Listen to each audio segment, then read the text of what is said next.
अपने सुन रहे छी गंगा कैसेट की प्रस्तुति।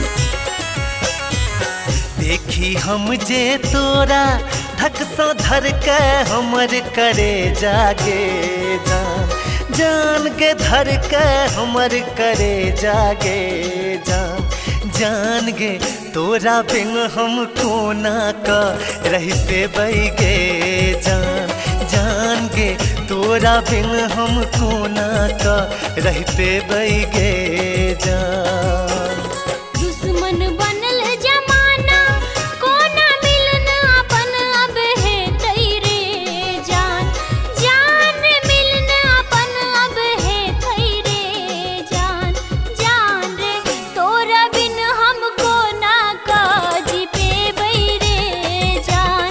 जान रे तोरा बिन हम कोना का जी पे बैरे जान।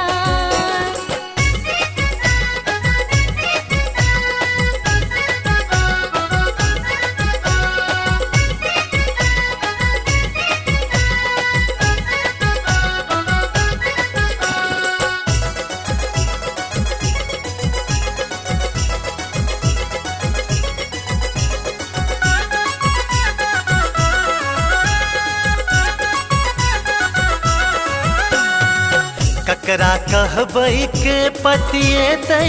हमर मुनक बतिया गे जान जान गे हमर मुनक बतिया गे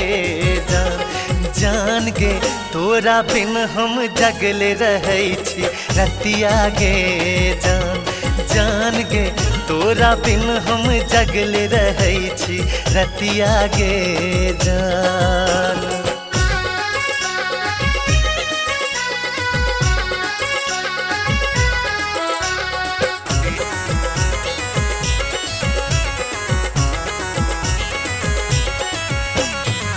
तोरे सन के हाल हमर आई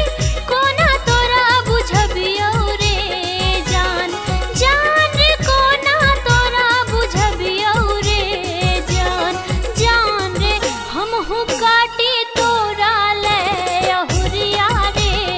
जान जान रे हमहु काटी तोरा ले अहुरिया रे जान।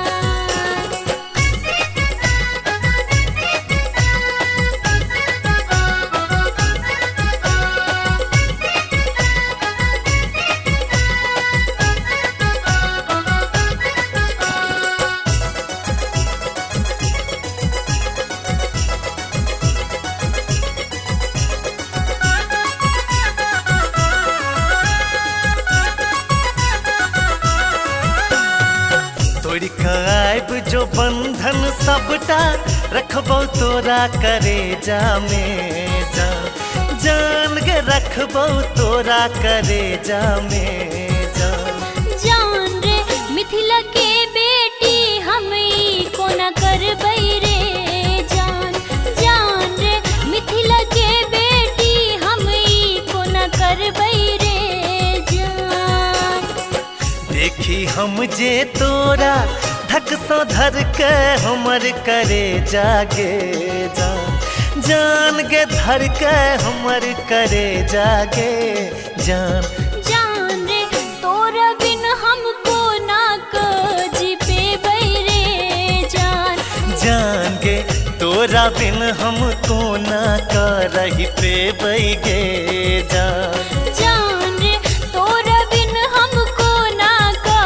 जी पे बैरे जान जान गे तोरा बिन हम कोना का रही पे बैगे।